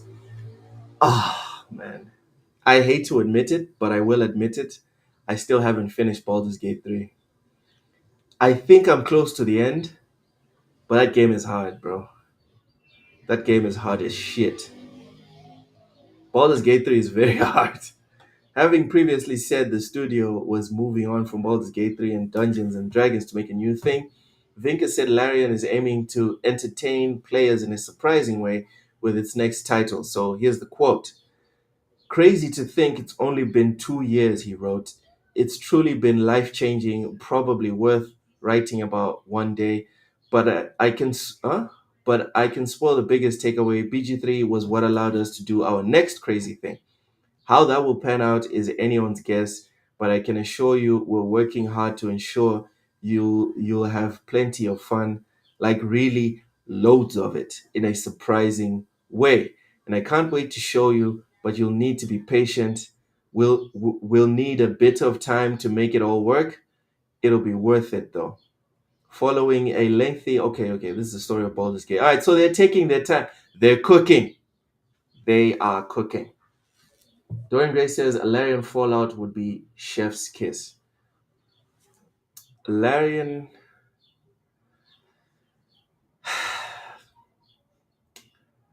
I hope they do something sci-fi related. So I'm with you on this one, Dorian Gray. Like Baldur's Gate was good, but I hope they do something sci-fi related. The fantasy setting, I think it's been done to death for a while, and it's not just them. A lot of other games are in the fantasy settings, and I'd like to see something else, especially from the guys that are making like some of the best games in gaming. I hope they do something in the sci-fi realm. But yeah, they're cooking. It's good to know that they haven't given up on game development, and they're working on something. So if we're to look at Baldur's Gate's development time, 5 more years, because if I'm not mistaken, Baldur's Gate was like 7. So yeah, we're looking at 5 more years, I think. Moving on, we've got Teenage Mutant Ninja Turtles Tactical Takedown hits Xbox and Switch this month. This one I thought was weird because it's like why is this not on PlayStation? I don't understand. Does anyone in the chat know why this is not on PlayStation? Like, I'm not coping. I'm just curious. It's a turn-based game, so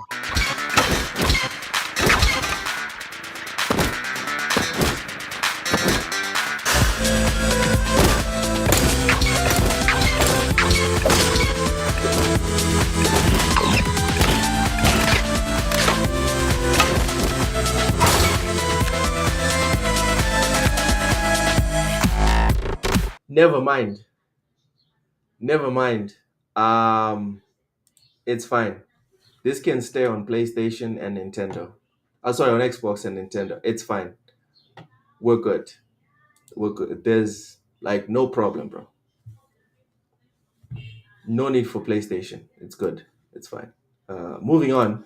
Nutmeg is a deck-based football manager game based on 80s and 90s sticker albums. Alright.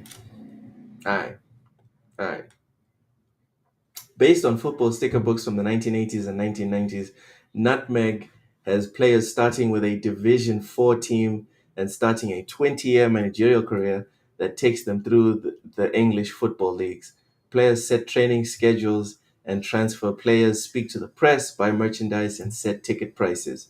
Training generates cards which are added to the player's deck, which is then used when taking part in matches. Stop and attack, gain control of the ball, and prove your bounce back ability with a well played. Speaking of football, the game's almost over, and Man United versus Fiorentina is still 1-1. This is not the testimonial I thought we were going to see.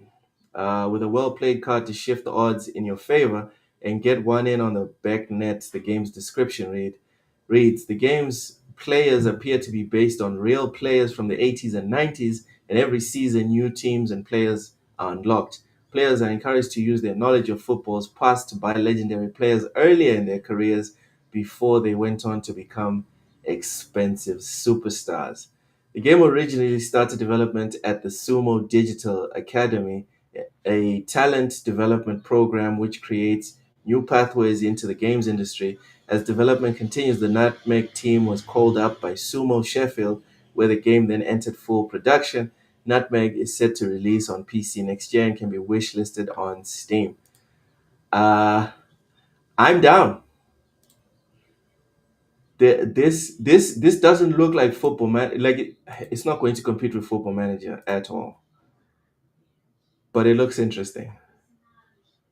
Liverpool, Wimbledon, North London. North London is what? Spurs. London Iron. Okay, I don't know who that is. Luton. Man Blues is Manchester City. Oxford. Mercy Blues is Everton. Artillery FC is probably Arsenal. Coventry, I don't know. Sherwood, all right. There's no Man United. This is so dumb. This is dumb. All right. But yeah, that's the game. These are some of the screenshots. I'm excited. I'm interested. Let's see the players here. Oh, you got Alan Houghton, Aldridge Briggs. Who else is famous here? Okay, so just Houghton. Houghton's the only one, at least on this Oxford team. He's the only one worth having. Also, who's picking Oxford? Why'd you pick Oxford? Such a shit team. Richie says looks better than Football Manager. Stop it, Richie. Stop it. We both know it's not better than Football Manager. We both know this. Cut the cap. Stop capping. Next, we've got PS4 version of Genshin Impact is being delisted and shut down. This sucks. In a post on the game's official website, MiHoYo stated that it would be, quote, discontinuing support and updates for Genshin Impact on PS4 and future versions. According to the developer, the decision was made due to limitations related to hardware performance and platform application size. The PS5 version will be unaffected by this, as well as other versions of the game, not just as well. It appears that for now, only the PS4 version is being shut down. On September 10, the PS4 version of the game will be removed from the PlayStation Store, MiHoYo says. After this date, players who have never downloaded the game on PS4 will no longer be able to find it, but those who previously downloaded it will still be able to re-download it from their library. PS4 players will be able to continue making purchases and top-ups after the game has been delisted, but this will end on February 25th, 2026, when all in-game purchases are removed from the PlayStation Store. Then on April 8th, 2026, all update support for the game will officially stop, and the player will no longer be able to log into the game on PS4. There we go. MiHoYo recommends that PS4 players start to transition their account to PS5 or other supported platforms before the shutdown, and says players will start getting prompts from December 17, advising them to do so. Ladies and gentlemen, when we talk about stop killing games, this is the stuff we're talking about. I don't think this is fair. I don't think this is fair. If you got the game on the PS4, you should be able to keep playing it on the PS4. This is very unfair. Luckily, they didn't buy the game, right? They just still you made people spend microtransactions. At least give people the options of taking their money back and moving on with their lives. That's how I see it. The PS4 built the Genshin Impact community. Now they're leaving it behind. I think PC had a part in that. Regardless of who caused this to happen, this is wrong, bro. This is wrong. This is the type of stuff that Stop Killing Games will hopefully motivate politicians to put into law so stuff like this doesn't happen.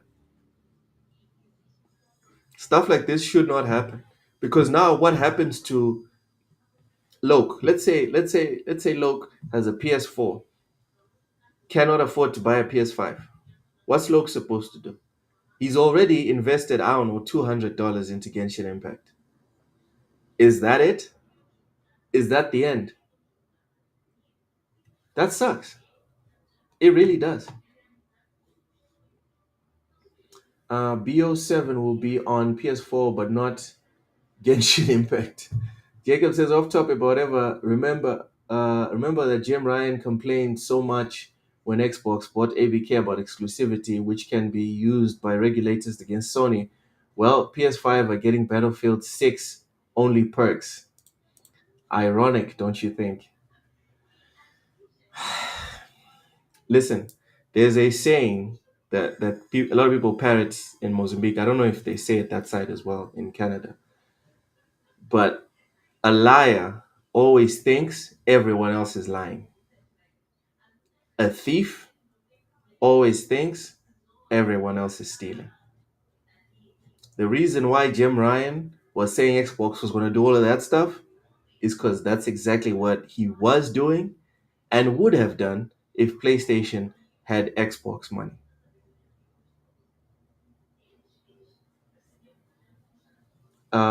Jacob says that's why this is moronic. If you can't afford a PS5, tough tits, bruv. Tough tits. Raichi, I'm sure they abandoned the PS4 so they can create a character with super flashy moves only next gen can render. They want to make money out of those characters. The reasoning behind it, I don't care. No customer should care about the reasoning behind why they're getting screwed. People should just know that they're getting screwed, and that's a problem. That's a problem, in my opinion. All right, moving on. Guitar Hero veterans form rhythm game development studio Red Octane Games. So according to today's announcement, the small studio plays home to creators and developers who helped create and scale Guitar Hero and DJ Hero nearly 2 decades ago, as well as proven emerging development talent and community leaders from across today's rhythm gaming space. Do you guys think there's still space for Guitar Hero like games? Like, do you think there's still people that want to buy those games? Like, I know there's rhythm games out there, but I feel like rhythm games are like rally games or racing games, or even fighting games. There's a lot of people. Not a lot of people. There's some people. There's a group of people that will buy those games religiously, but you're not going to get mass appeal. So you don't want to invest too much money. And this Red Octane group with all these people from Guitar Hero and DJ Hero days, I feel like they might, I guess I'm projecting here, but I feel like they might overscope for the amount of people that will buy their products. And I like the idea of those rhythm games coming back. I do like the idea. I hope they temper their expectations in terms of how many people are going to jump on board. I hope that they make like small games, like Tetris Effect, for example. Like keep your scale small and flexible. So if you only sell 2 million copies, you're good. You made a profit. It's time to go on to the sequel. That I hope that's the plan. Because if the idea is to make something on the scale of like Guitar Hero and put in millions and millions and hundreds of millions, tens of millions, I would say, guys, chill. I would say chill. It's not going to work out that way. Lastly, on the news, we've got Battlefield throwing some shade at PlayStation. Sorry, Battlefield throwing some shade at Call of Duty. Here we go. Speaking to DBL Tap at a Battlefield 6 event in London, design director Shashank Uchel was asked about the cosmetic skins planned for the game and how they would look. Uchel replied by stressing that they had to fit the game's theme, gesturing to nearby artwork showing soldiers looking at a war-torn New York City. Quote, "It has to be grounded. That is what Battlefield 3 and Battlefield 4 was. It was all soldiers on the ground. It's going to be like this," he added. "I don't think it needs Nicki Minaj," he noted. "Let's keep it real. Let's keep it grounded." Listen. He's absolutely right. He's absolutely like I love me some Nicki Minaj. All right. She looks good. She's an okay rapper, but I don't need her in Call of Duty or in my shooting game. I don't need her there. So I think this is a good move. This is a good decision, and this shade, valid shade. Matthew Hum said Battlefield had 335,000 active players on the beta.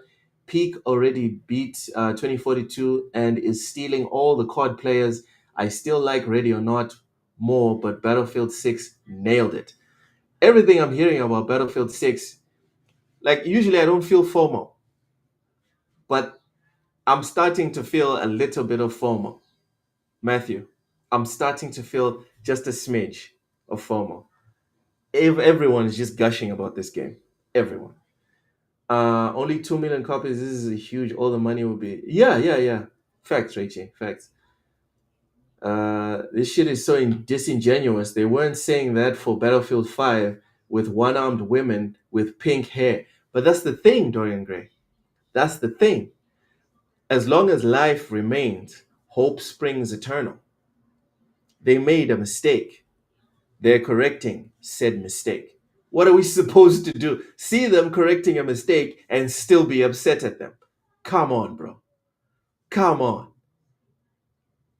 Really? I don't think that's the way to go with it. Jacob says Mad Cats is despised by a lot of people and stores. Okay, I don't know what that's about, but yeah. Essentially, Battlefield is gonna keep it real. They're gonna keep it gangster. Now let's move on to some reactions to the PlayStation. Essentially, the assumption that PlayStation is going third party and it's over, right? The platform is dead. No one's going to buy a PS6, etc., etc., etc. So, some back and forths, right, going on here between YMNIS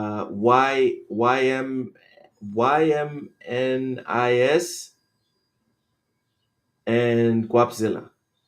As you can see, Guapzilla is one of my mutuals, right? So he says here, PlayStation ain't building new IP either. They're franchising, outsourcing, and still hoping live service pans out. You hear me? They're still fucking with live service after canning 10 of them. Lord. So Guapzilla responds, right? Guapzilla responds and says, not true. Sony has the most new IP of any platform. proceeds to name them. Returnal, Saros. All right, so right there, Guapzilla, you're my guy. But these two are the same. Saros and Returnal are the same. So that's one. Astrobot, two, yes. Destruction All Stars, my guy. Listen, are we new franchises, but they suck? Is that where we are? Like, we even have Concord here. Come on, bro. Fine, let's count them. Returnal, Saros 1. Astrobot 2, Destruction All Stars. I can't believe we're putting games that suck. But all right. That's 3. Concord. 4. One of the worst games of all time. That's 4. Wolverine.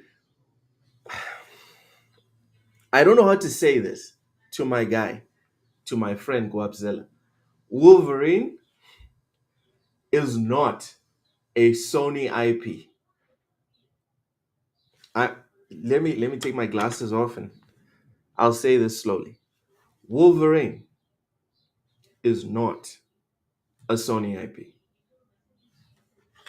I hope we're clear on that. So we're skipping Wolverine. Intergalactic. We don't even know if it's coming out this gen. So, but you know what? Fine. Let's say 5. Bloodborne. Yes. 6.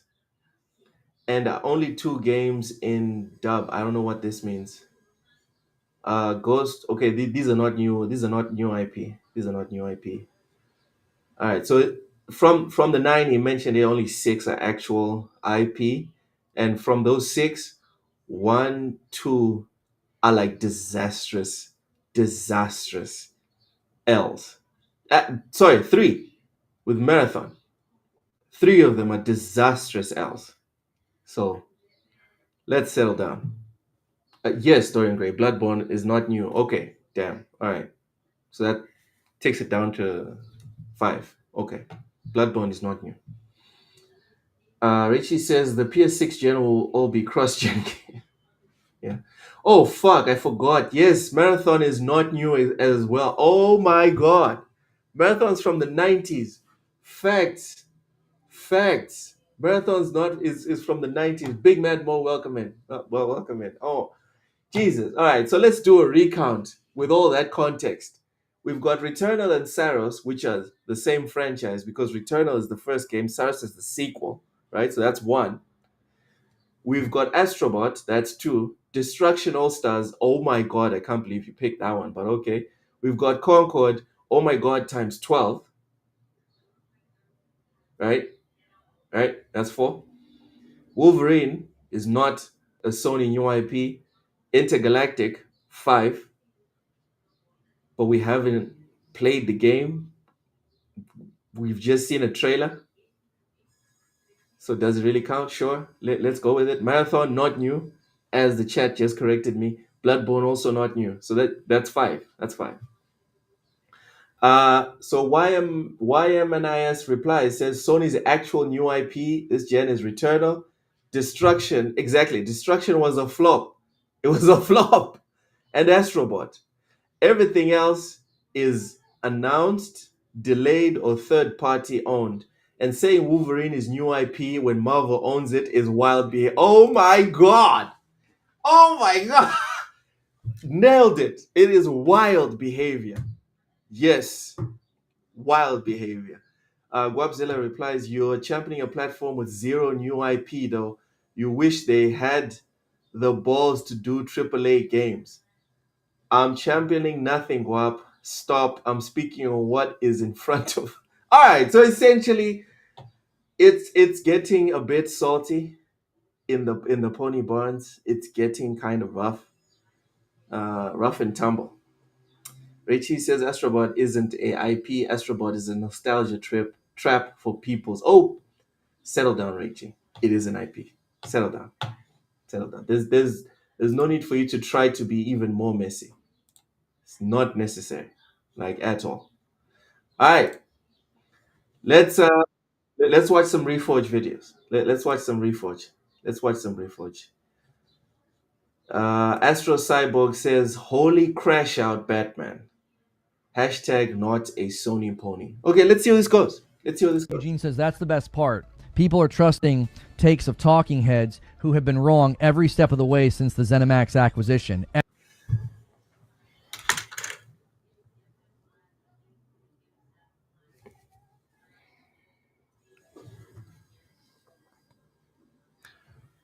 Reforge is a talking head. Reforge has been wrong.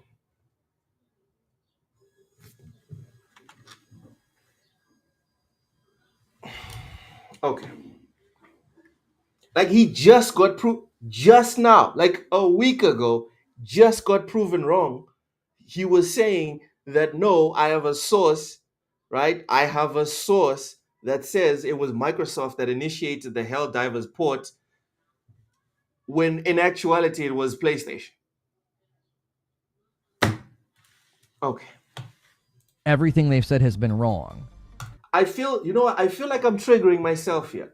You know what? It's been a 2-hour stream. I don't want to trigger myself. I'd rather leave this for another day. Honestly. Like, I hope you guys don't mind in the chat. I hope you guys don't mind. Like, I'm good, bro. I'm fine. Yeah, fuck this. No. We're not watching Reforge today. No, we're good. Dorian says I can't with this dude. All right, guys. Thank you so much for watching. Make sure to smash the like button. Rachie says Reforge is a genius in making money. Listen, we all have our talents, all right, and we all have to give credit where credit is due. Anyways, nice stream, y'all. I had a good time. I hope you guys smash the like button and make sure to come through on Wednesday for the lowdown with me and Ham. It seems like the FMAX situation is fixed. It seems like I will not be crashing, or streams will not be crashing randomly. That's what it seems like. So y'all smash the like button, subscribe if you haven't, and thank you so much for being here with me for 2 hours. Bye-bye. They